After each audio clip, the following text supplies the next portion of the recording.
तो last episode में हम लोगों ने देखा था कि ब्लड वुल्फ होल का मास्टर कुवांग शेन के साथ एक डील कर लेता है, जिसके बाद वो जब घर वापस आता है तो वो अपनी सिस्टर से कहता है कि बाहर बहुत ज्यादा ठंड है, आपको जल्दी अंदर चले जाना चाहिए। उसकी सिस्टर उसके काफी सेंसिबल हो जाने पर काफी खुश होती है। और दूसरी तरफ हम लोग दोबारा से कुवांग शेन को देखते हैं, जो कि अपने घर में अंदर जाते ही फौरन से कल्टीवेशन स्टार्ट कर देता है। उसके हाथ में एक रूट होती है जिससे एनर्जी बाहर निकलती है और एक पोर्टल ओपन होता है और उसके पीछे एक बड़ा स्पिरिचुअल ट्री भी आ जाता है और हमें कुवांग शेन की बॉडी के आसपास बहुत ही पावरफुल ओरा रिलीज होते हुए दिखाया जाता है। उस ओरा से वो पोर्टल अपने आप ही एक्टिवेट हो जाता है, जिसके साथ कुवांग शेन टेलीपोर्ट होकर दोबारा से अपने सीक्रेट स्पेस में आ पहुंचता है। जहां वो आंख खोलता है तो उसके सामने वो बड़ा मोन मेट होता है। उसे देखते ही वो फौरन से अपनी कल्टीवेशन रोक लेता है, क्योंकि वो कल्टीवेशन सिर्फ वहां पे आने के लिए कर रहा था। वो वहां पे एक जिनसेन स्पिरिचुअल ग्रास के पास आता है। उसे देखता है तो वो कहता है कि फाइनली ये बहुत ही तेजी के साथ ग्रो कर रहा है। इसकी हाइट अब पहले के मुकाबले में ज्यादा लंबी हो चुकी है और कुछ ही देर में ये पूरी तरह से 10 साल का हो जाएगा, जिसके बाद मैं इसे अपने कल्टीवेशन में यूज करके अपने 6 लेवल को भी अनलॉक कर दूंगा। ये कहने के साथ वो वहीं पे बैठकर दोबारा से कल्टीवेशन स्टार्ट करता है, जिसकी वजह से उस जिनस स्पिरिचुअल ग्रास की ग्रोथ और भी ज्यादा तेजी के साथ बढ़ने लगती है। और फिर कुवांग शेन फौरन से उस जीनस को बाहर निकालता है और अपने हाथ में एक हल्का सा कट लगाकर उसकी एनर्जी को अपने हाथ के अंदर डाल देता है और फिर उन दोनों एनर्जीज को एक साथ मर्ज करने के लिए वो दोबारा से कल्टीवेशन स्टार्ट करता है, जिसमें उसे थोड़ी सी दिक्कत का सामना करना पड़ता है। मगर जैसे जैसे वो पावर उसकी बॉडी के साथ मर्ज हो रही थी, उसकी बॉडी पहले के मुकाबले में बहुत ज्यादा पावरफुल बनती जा रही थी और देखते ही देखते अचानक वो अपनी बॉडी से एक जबरदस्त एनर्जी रिलीज करता है, जिससे हमें पता चलता है कि वो ब्रेक थ्रू करके 6th लेवल में आ गया है। वो अपनी इस कामयाबी पर बहुत ज्यादा हैरान होता है और कहता है कि मैंने 1 महीने से भी कम टाइम में 6th लेवल को अचीव कर लिया है। यहाँ तक कि चू किंग जैसा जीनियस भी इतना जल्दी ग्रो नहीं कर पाता। उसे ब्रेक थ्रू करने के लिए भी पूरा 1 साल लग जाता है। सच में मेरा ये सीक्रेट स्पेस मेरे लिए एक गोल्ड माइन से कम नहीं है। और एक मर्तबा जब मैं बहुत ज्यादा पावरफुल बन जाऊंगा, उसके बाद मैं एक पिल रिफाइनर बन जाऊंगा, क्योंकि मेरा ये ट्री सीक्रेट स्पेस मुझे पिल रिफाइन करने के लिए बहुत ज्यादा मदद करेगा। इसकी मदद से मैं सभी स्पिरिचुअल हर्ब्स की पावर्स को बहुत ज्यादा बढ़ा सकता हूँ और मेरे रास्ते में कोई भी अल्केमिस्ट नहीं आ पाएगा। मैं सबको आसानी से हरा दूंगा। और जहाँ तक बात उस चू किंग के साथ मैच की है, तो मुझे उसके लिए जल्द से जल्द तैयारी करनी होगी और मुझे कुछ और मार्शल आर्ट टेक्निक सीखनी होंगी। ये कहने के साथ यह सीन यहीं पे ही कट हो जाता है। अगले सीन में हम लोग देखते हैं कि कुवांग शेन एक रास्ते से गुजर रहा था, जहाँ पे कुछ लोग बैठे हुए उसको देख रहे थे और वो उसे देखते ही कहते हैं कि अरे ये देखो, ये तो वही चू फैमिली का यंग मास्टर है। तो दूसरा बंदा कहता है कि मुझे तो यकीन नहीं आ रहा कि ये अपने मैच की तैयारी करने के बजाय यहाँ वहाँ घूम रहा है। तो तीसरा बंदा कहता है कि इसका मैच जैसे ही नजदीक आ रहा है तो ये लास्ट टाइम पे उसकी तैयारी करने में जुट गया है और लगता है कि शायद ये ट्रेजर पवेलियन में कोई मार्शल टेक्निक सीखने के लिए जा रहा है। पर सब लोग जानते हैं कि यह लड़का कल्टीवेट नहीं कर सकता, तो इसे ट्रेजर हाउस में जाने का कोई फायदा ही नहीं, क्योंकि यह कोई भी स्क्रोल निकाल ले, ये उसे प्रैक्टिस ही नहीं कर सकता। तो वो स्क्रोल इसके किस काम का कुवांग शेन उन लोगों की बातें सुनता है और उन्हें इग्नोर करके ट्रेजर पवेलियन में चला जाता है, जहाँ पे वो एक बहुत बड़े हॉल के अंदर आता है, जहाँ वो देखता है कि बहुत सारे ट्रेजर्स पड़े हुए हैं और उनमें उसे कुछ स्क्रोल्स दिखाई देते हैं। कुवांग शेन अपनी माइंड पावर का इस्तेमाल करते हुए उन स्क्रोल्स को देखता है और कहता है कि ये सिर्फ बेसिक लेवल के स्क्रोल्स हैं, मुझे कोई हाई रैंकिंग स्क्रॉल चाहिए। ये कहने के बाद अचानक उसकी नजर 2 स्क्रोल्स पे पड़ती है, जो कि 3 स्टार मार्शल आर्ट स्क्रोल होते हैं। तो कुवांग शेन उन दोनों स्क्रोल्स को बाहर निकालता है और उन्हें लेकर सीधा ट्रेजर पवेलियन मास्टर के पास आता है और उन्हें उसके सामने रख देता है, जिस पर वो पवेलियन मास्टर कहता है, अच्छा तो तुम्हें ये 2 चाहिए। तो कुवांग शेन कहता है कि हाँ, मगर पवेलियन मास्टर उसे बताता है कि ये दोनों स्क्रोल्स अभी कंप्लीट नहीं हुए, इसलिए ये तुम्हारे काम के नहीं है। मगर कुवांग शेन कहता है कि मुझे तो यही चाहिए, इसलिए आप मुझे बस इनकी प्राइस बताएं। ये सुनकर पवेलियन मास्टर कहता है, ये स्क्रोल्स कंप्लीट नहीं है। यहाँ तक कि कोई एल्डर भी इसे अच्छे से समझ नहीं पाता। तो तुम अकेले इसे कैसे समझ लोगे? मेरी मानो तो तुम फिलहाल के लिए ये ले जाओ। अगर तुम्हें ये समझ में आ जाए तो फिर तुम इसकी प्राइस मुझे दे जाना। अगर ये तुम्हें समझ में ना आए तो तुम्हारे पास सिर्फ 6 महीने का टाइम है। 6 महीने के अंदर अंदर ये स्क्रॉल वापस कर देना। ये सुनते ही कुवांग शेन उन दोनों स्क्रोल्स को लेकर सीधा बाहर चला जाता है और बाहर हमें दिखाया जाता है कि चू यान अपने उन लफंगे दोस्तों के साथ वहाँ पे आता है और कुवांग शेन को देखते ही कहता है कि अरे जरा देखो तो सही, कुवांग शेन तो यहाँ पे है। लगता है कि ये कुछ स्क्रोल लेकर आया है। वो कुवांग शेन से कहता है, चलो जो भी ट्रेजर्स तुमने वहाँ से लिए हैं वो फौरन से हमारे हवाले कर दो। तो चू यान को देखते ही कुवांग शेन दिल ही दिल में कहता है, ये हमेशा कोई ना कोई मुसीबत खड़ी कर देता है और वैसे भी 3 महीने बाद मेरा चू किंग के साथ मैच है, तो फिलहाल के लिए मुझे इसे हल्के में ही लेना चाहिए। और चू यान उससे कहता है कि तुम्हें अपनी जान प्यारी है तो वो स्क्रोल्स मेरे हवाले कर दो, क्योंकि तुम तो वैसे भी कल्टीवेशन नहीं कर सकते, तो तुम्हारे वो स्क्रोल किस काम के? तुम बिना वजह ही उन स्क्रोल्स के साथ अपना टाइम वेस्ट करोगे। इससे बेहतर तो यही है कि तुम ये हमें दे दो, ये हमारे किसी ना किसी काम तो जरूर आएंगे। तो दूसरा बंदा कहता है कि कुवांग शेन तुम एक लो प्रोफाइल बंदे हो, तो खुद को बेवकूफ मत बनाओ, तुम हमारे लेवल में कभी भी नहीं आ सकते। मगर कुवांग शेन उनकी बात सुनते हुए कहता है, मेरे ख्याल से मुझे भौंकते हुए कुत्तों की तरफ ज्यादा ध्यान नहीं देना चाहिए। ये बात सब लोगों को बहुत बुरी लगती है। और चू यान कहता है, तुम्हारी हिम्मत कैसे हुई ऐसी बात कहने की? लगता है कि शायद तुम्हें अपनी जान प्यारी नहीं है। वो अपने साथियों से कहता है कि चलो इसे थोड़ा सा सबक सिखाओ, इसे पता भी चले कि आखिर हमारी बेइज्जती करने का अंजाम क्या होता है। ये कहने के साथ ही वो सारे आगे बढ़ते हैं, मगर अचानक कुवांग शेन अपने पैरों से जबरदस्त एनर्जी रिलीज करता है और उसके साथ छोटे छोटे स्टोर्स हवा में ऊपर आ जाते हैं, जिन्हें कुवांग शेन बहुत ही जोर से उन लोगों को दे मारता है। कुवांग शेन की पावर देखकर चू यान भी बिल्कुल चौंक जाता है। उसे यकीन ही नहीं आता कि कुवांग शेन इतनी आसानी से इतनी जबरदस्त एनर्जी कैसे रिलीज कर सकता है। वो उसकी पावर देखकर बहुत ज्यादा घबरा जाता है और उससे कहता है कि अगर तुमने मुझे मारने की हिम्मत भी की तो तुम देख लेना, मेरा भाई चू किंग तुम्हारा क्या हाल करेगा।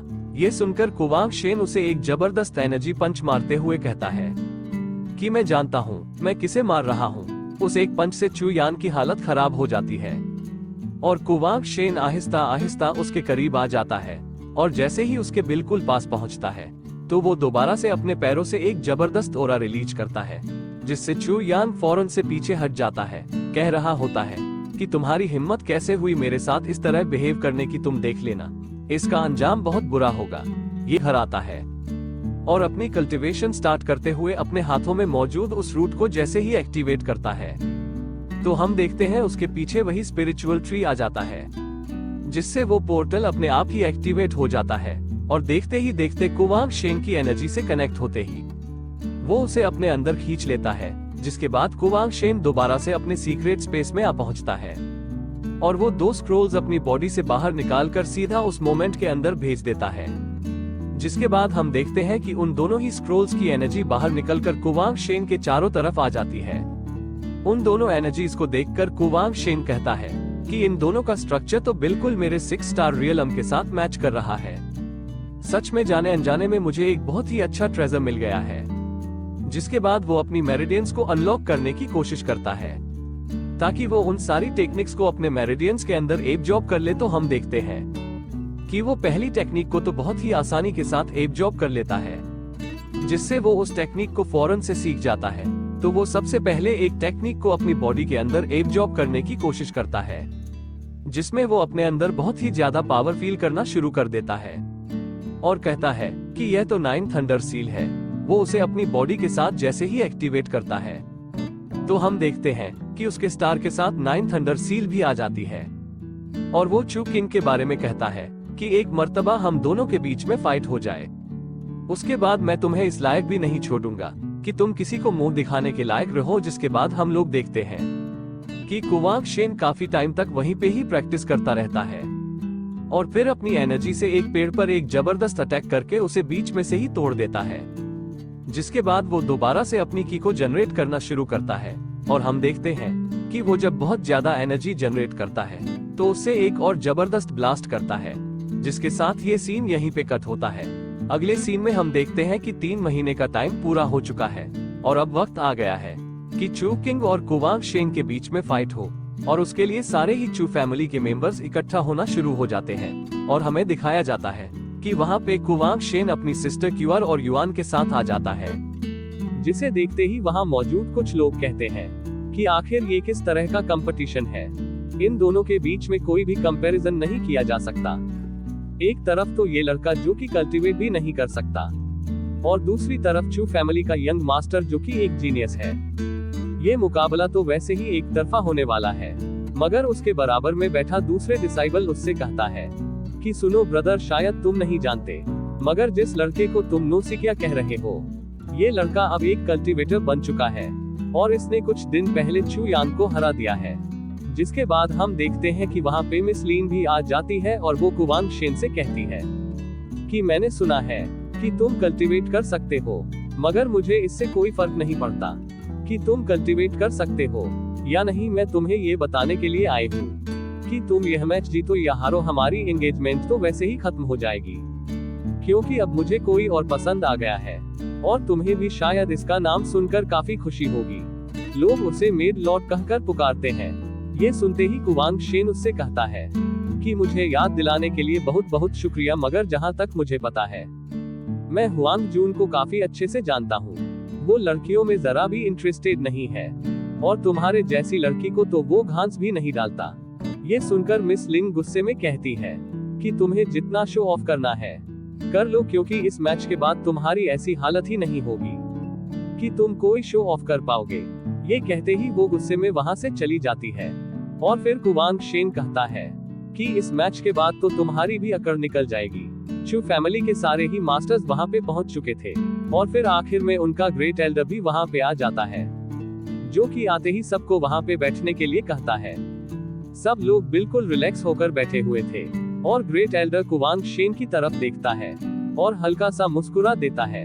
उसे पता नहीं था कि कुवांग शेन अब काफी पावरफुल बन चुका है। वो उसे काफी हल्के में ले रहा था। इतने में मिस युवान कहती है कि मिस लवार, आखिर ये 3 लोग एक साथ यहाँ पे क्या कर रहे हैं। तो लवार देखती है कि चू किंग अपने साथ 2 और डिसाइबल्स को लेकर वहाँ पे आया हुआ है और ये तीनों ही अपनी फैमिली के 3 यंग टैलेंटेड लड़के हैं जिन्हें शियांग टाउन में कोई भी नहीं हरा सकता। और जब से चू किंग युवान पैलेस में जाने में कामयाब हुआ है, तब से ये 2 डिसाइबल्स भी इसके साथ मिल गए हैं। तो सिलिंग युवान का नाम सुनते ही युवान कहती है कि आखिर ये सिलिंग युवान क्या चीज है।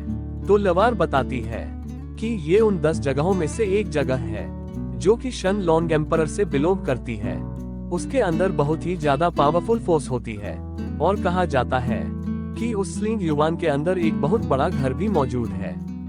और सिर्फ यही नहीं, बल्कि वहाँ पे बुद्धा गार्डन से लाई हुई ब्लैक माउंटेन सोइल भी है। वो उसे अभी ये बातें बता ही रही होती है कि इतने में अचानक वहाँ पे चू किंग आ जाता है, जो कि कुवांग शेन से आते ही कहता है कि मैंने सोचा भी नहीं था कि तुम मुझसे लड़ने के लिए यहाँ पे आ पाओगे, मगर तुम्हारी हिम्मत देखकर काफी अच्छा लगा। तो कुवांग शेन कहता है कि तुमसे जान छुड़ाने के लिए तो यहाँ पे आना ही पड़ा, वरना तुम्हारी शक्ल देखना भी मुझे पसंद नहीं है। ये सुनते ही चू किंग अपने दोस्तों को लेकर वहाँ से चला जाता है और उसके जाते ही मिस लियू वहाँ पर आकर बैठ जाती है और कुवांग शेन से कहती है कि जरा संभल कर रहना। तो कुवांग शेन कहता है कि तुम यहाँ पे क्या कर रही हो। तो मिस लियू कहती है कि क्यों, क्या मैं कहीं जा नहीं सकती, मैं तो बस तुम्हें ये बताने के लिए आई हूँ कि कोई तुम्हारे साथ इस खेल में चीटिंग करने वाला है। जिस पर कुवांग शेन कहता है कि मैंने सोचा नहीं था कि तुम्हें मेरी इतनी परवाह होगी। तो मिस लियू कहती है तुम सिर्फ अपने मैच पर ध्यान दो। और इतने में अचानक वहाँ पे एक बंदा आता है जो कि मिस लियू से कहता है कि आपको सेकंड यंग मास्टर चू यांग ने बुलवाया है, प्लीज आप हमारे साथ चलिए। तो चू यांग का नाम सुनते ही मिस लियू थोड़ा सा परेशान हो जाती है कि आखिर इस लड़के ने मुझे क्यों बुलाया है। और फिर कुवांग शेन उससे कहता है कि तुम जरा संभल कर रहना, ये चू यांग एक नंबर का घटिया आदमी है, हो सकता है कि ये तुम्हारे साथ मिसबिहेव करे। तो मिस लियू उसकी तरफ पलट कर देखती है और कहती है कि अच्छा तुम्हें मेरी कब से इतनी परवाह होने लगी। ये कहने के बाद वो वहां से चली जाती है और फिर चू फैमिली का लीडर सबके सामने आकर कहता है कि आज हमारी चू फैमिली के 2 यंग मास्टर्स एक दूसरे के साथ मुकाबला करने वाले हैं और मैं आप लोगों का बेहद शुक्रिया अदा करता हूँ कि आप लोग इन लोगों को सपोर्ट करने के लिए यहाँ पे आए हैं। जिसके बाद वो चू किंग की तरह पलट कर देखता है और कहता है कि इस लड़के पर जरा हल्का हाथ रखना, कहीं ऐसा ना हो कि हम अपनी ही चू फैमिली के किसी मेंबर का नुकसान कर दें। ये सुनकर चू किंग कहता है कि आप बेफिक्र हो जाएं, मैं उसे ज्यादा नहीं मारूंगा। ये कहकर वो बैटल ग्राउंड में आ जाता है। उसे अपने सामने देखकर कुवांग शेन भी गुस्से में पागल हो रहा होता है, मगर उसकी सिस्टर उससे कहती है कि तुम्हें थोड़ा सा रिलैक्स होने की जरूरत है। वो डर रही थी कि कहीं चू किंग से फाइट करते हुए उसे कुछ हो ना जाए, मगर कुवांग शेन उससे कहता है कि तुम बिल्कुल बेफिक्र हो जाओ, मुझे कुछ भी नहीं होगा। ये कहते ही वह भी उसके सामने आके खड़ा हो जाता है और फिर बगैर रुके सबसे पहले अटैक करने के लिए तेजी से उसकी तरफ आगे बढ़ता है। तो हम देखते हैं कि चू किंग उसे अपनी तरफ आता देखकर अपनी स्टार फॉर्मेशन को एक्टिवेट करता है, जिससे वो कुवांग शेन को पीछे धकेल देता है। ये देखकर सब लोग चौंक जाते हैं कि चू किंग की स्टार फॉर्मेशन पहले के मुकाबले में ज्यादा इम्प्रूव लग रही है। और जब वो अपने स्टार रिलम को शो करता है तो सब लोग चौंक जाते हैं कि वो अब 6th रिलम के भी बिल्कुल पीक पे है, यानी कि वो बहुत जल्द 7th रिलम में आ जाएगा। वहाँ मौजूद एक और बंदा कहता है कि ये लड़का तो सच में हमारे सेक्ट का प्राउड है और इसे हराना तकरीबन नामुमकिन है। और दूसरी तरफ हमें दिखाया जाता है कुवांग शेन भी अपनी स्टार फॉर्मेशन को एक्टिवेट करता है, जिस पर सब लोग काफी ज्यादा हैरान होते हैं, क्योंकि उन लोगों को मालूम ही नहीं था कि कुवांग शेन अब डायरेक्टली 6th रिलम में आ चुका है। और फिर क्वान शन चू किंग से कहता है कि तुम्हें क्या लगा कि तुम अकेले ही 6 स्टार रियल एम वाले बंदे हो, मैं तुम्हें दिखाता हूँ। ये कहने के साथ वो अपनी 6 स्टार रियल एम पावर को शो करता है, जिस पर चू किंग को भी झटका सा लगता है और वो कहता है कि ये अचानक से 6 रियल एम में कैसे आ गया। जरूर इस लड़के के हाथ में कोई ना कोई ट्रेजर लगा है, जिसकी वजह से यह सिर्फ 9 महीने में ही खुद को इतना ज्यादा स्ट्रांग बना लिया है। मुझे कुछ भी कर इससे वो ट्रेजर छीनना ही होगा।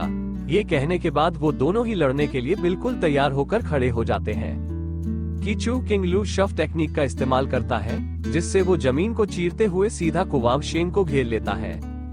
उसके चारों तरफ बहुत ज्यादा मट्टी उड़ना शुरू हो जाती है, जो कि उसे चारों तरफ से कवर कर लेती है। ये टेक्निक देखते ही वहाँ मौजूद एक बंदा कहता है कि यह तो लिव शफू है और इसे जब कोई हाई कल्टीवेटर परफॉर्म करता है तो इसकी पावर कई गुना बढ़ जाती है। ये कहने के साथ ही यह एपिसोड यहीं पे ही एंड हो जाता है। अगर आपको ये एपिसोड पसंद आया हो तो इस वीडियो को लाइक और हमारे चैनल को सब्सक्राइब करना ना भूले। अगर आपने इसका पिछला एपिसोड नहीं देखा है तो राइट वाली वीडियो पर क्लिक करके देख लेना।